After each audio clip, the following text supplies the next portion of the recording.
Bonjour à toutes et tous, je suis ici à Luxembourg pour une réunion des ministres des Affaires étrangères européens. Nous allons aborder la situation en Ukraine où le régime de Vladimir Poutine est en échec militairement, politiquement et économiquement. Depuis 1000 jours, il n'a réussi qu'à conquérir qu'1% de la surface du territoire ukrainien.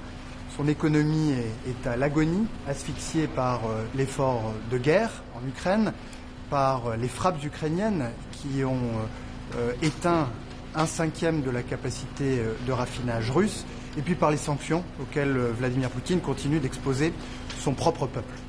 Dans ce contexte, il est utile que les autorités américaines puissent poursuivre leurs échanges et discussions avec les autorités russes, mais soyons clairs, la présence de Vladimir Poutine sur le territoire de l'Union européenne n'a de sens que si elle permet d'acter un cessez-le-feu immédiat et sans condition. Et d'ailleurs, Vladimir Poutine a intérêt à accepter le principe d'un cessez-le-feu immédiat, car le temps joue contre lui.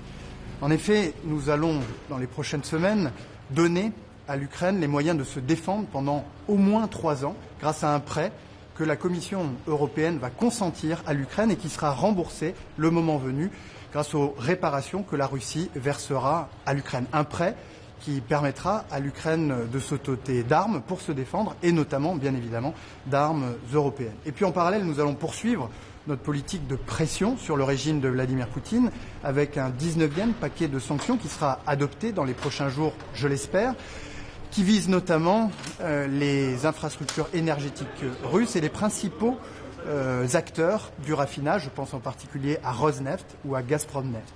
Et puis je proposerai aujourd'hui que nous puissions engager le travail sur un 20e paquet de sanctions qui ciblera quant à lui les acteurs, les États qui continuent directement ou indirectement à soutenir l'effort de guerre russe. D'ici là, nous allons continuer à mettre la pression sur ce que l'on appelle la flotte fantôme de la Russie, c'est-à-dire ces navires qui permettent à la Russie de continuer à exporter son pétrole en dépit des sanctions et des restrictions que nous avons décidées conjointement avec nos partenaires du G7. Nous allons entraver la circulation de ces navires après les avoir sanctionnés en partenariat avec les pays membres de la coalition des volontaires que le président de la République, le Premier ministre britannique et le chancelier allemand continuent d'animer. Nous aborderons aujourd'hui également la question de Gaza et du Proche-Orient, un mois, jour pour jour, après la réunion à New York, présidée par la France et l'Arabie saoudite, qui a ouvert la voie au plan de paix présenté par les États-Unis le 29 septembre dernier, plan de paix auquel la France entend bien prendre toute sa part. Je déplore les violations récentes du cessez-le-feu avec les frappes israéliennes à Gaza qui faisaient suite à des attaques contre les soldats.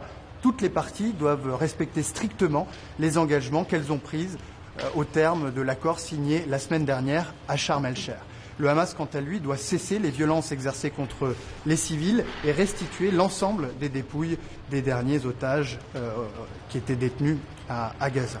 Dans l'immédiat, nous devons nous concentrer sur l'accès massif de l'aide humanitaire à Gaza et sur la sécurité. Sur l'accès massif de l'aide humanitaire à Gaza, tous les points de passage doivent désormais être ouverts.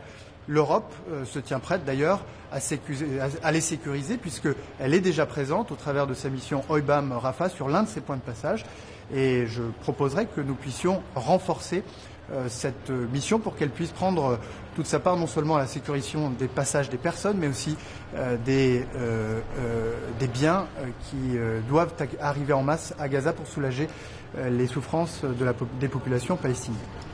Et puis sur la sécurité, il est essentiel que le comité d'administration prévu par le plan de prêt du président Trump puisse être installé à Gaza de manière à ce que la police palestinienne puisse se déployer. Là encore, je proposerai que la mission EUPOL COPS, qui aujourd'hui contribue en Cisjordanie à la formation des policiers palestiniens, puisse se déployer à Gaza et dans les pays environnants pour pouvoir former les policiers palestiniens, pour pouvoir soutenir les réformes que nous attendons de l'autorité palestinienne et pour pouvoir préparer le processus indispensable de désarmement du Hamas. Je veux par ailleurs me féliciter de 2 avancées majeures sous l'impulsion française qui concourent à l'autonomie stratégique de l'Europe, à notre indépendance, avec d'abord l'accord trouvé sur le programme dit EDIP, de développement de l'industrie de défense européenne. C'est un programme majeur qui va permettre de concevoir, de produire et d'acheter des armes européennes en sacralisant le principe de préférence européenne auquel nous sommes très attachés. Et je veux saluer le travail des parlementaires français, Nathalie Loiseau, Raphaël Glucksmann, François-Xavier Bellamy, qui ont joué un rôle très important pour que cet accord puisse être trouvé il y a quelques jours. Et puis me féliciter également de la proposition mise sur la table par Stéphane Séjourné, vice-président de la Commission européenne il y a quelques jours, pour protéger l'industrie sidérurgique européenne contre la concurrence déloyale, avec des quotas, avec des droits de douane allant jusqu'à 50% à l'entrée de l'Union européenne, pour faire en sorte que cette industrie, qui est majeure et dont nous devons conserver la maîtrise, puisse être préservée à l'avenir. Vous le voyez, l'Europe se réveille, elle prend en main son propre destin et grâce à ces réalisations majeures, elle s'approche de son autonomie stratégique. J'ai une question en français. Est-ce que vous pouvez faire les Européens à Gaza au-delà de payer pour la reconstruction comme on l'a déjà fait dans le passé? C'est vrai que sur la reconstruction et sur l'aide humanitaire, les Européens peuvent jouer un rôle important. La France co-organisera avec l'Égypte, avec les États-Unis et d'autres pays une conférence dans les prochaines semaines dédiée à ce sujet. L'Europe est déjà présente sur le terrain avec 2 missions, je les évoquais à l'instant. L'une qui a vocation à sécuriser les points de passage, un rôle essentiel au moment où nous appelons à l'entrée massive de l'aide humanitaire à Gaza. L'autre qui a vocation à former les policiers palestiniens, elle aussi essentielle puisque pour la sécurité à Gaza, la sécurité des Gazaouis, mais aussi la sécurité d'Israël, nous comptons sur le développement et le déploiement d'une police palestinienne qui sera, quant à elle, soutenue par une force internationale de stabilisation à laquelle un mandat sera donné par les Nations Unies, mandat auquel nous travaillons avec nos partenaires britanniques et américains à l'heure où nous parlons à New York. Monsieur le ministre, une question pour Budapest. Vous ne pensez pas que c'est une provocation, en fait, que Orban ait invité Poutine en territoire européen? C'est inacceptable. Je vous l'ai dit, il est utile que les autorités américaines puissent échanger, poursuivre le dialogue avec les autorités russes, mais cette présence annoncée de Vladimir Poutine sur le territoire de l'Union européenne n'a de sens que si elle permet d'acter un cessez-le-feu immédiat et sans condition. Sur les capitaux gelés russes, il y a une grande majorité qui veut les utiliser pour l'Ukraine, mais malgré tout, le dossier n'est toujours pas débloqué. Qu'est-ce qu'il faut pour débloquer ce dossier? Je crois que nous avançons. La Commission européenne a mis sur la table une proposition qui tient compte d'un certain nombre des paramètres auxquels les États membres étaient particulièrement attentifs. Et je le dis, si Vladimir Poutine a intérêt aujourd'hui à un cessez-le-feu, c'est parce que le temps joue contre lui. Et lorsque nous aurons adopté ce nouveau prêt que la Commission européenne va consentir à l'Ukraine et qui va lui permettre de résister pendant au moins 3 ans, eh bien, les conditions que nous voulons voir réunies pour que ce prêt puisse aboutir, eh bien, c'est naturellement que les sommes consenties à l'Ukraine puissent lui permettre d'acquérir du matériel de défense et notamment du matériel européen. Donc je crois que nous avançons vers une solution qui va être une inflexion dans le conflit et qui va permettre à l'Ukraine de manière crédible de faire face à cette agression et se préparer à y mettre fin et à ce que nous connaissons par la suite, puisque nous y travaillons, c'est-à-dire un cessez-le-feu et un traité de paix qui sera garanti par la coalition des volontaires que la France, le Royaume-Uni et l'Allemagne continuent d'animer. Minister, on Gaza, you spoke about expanding the border mission. Are you talking about just having a new role for EUBAM Rafah, or are you talking about the EU deploying to other border crossings as well?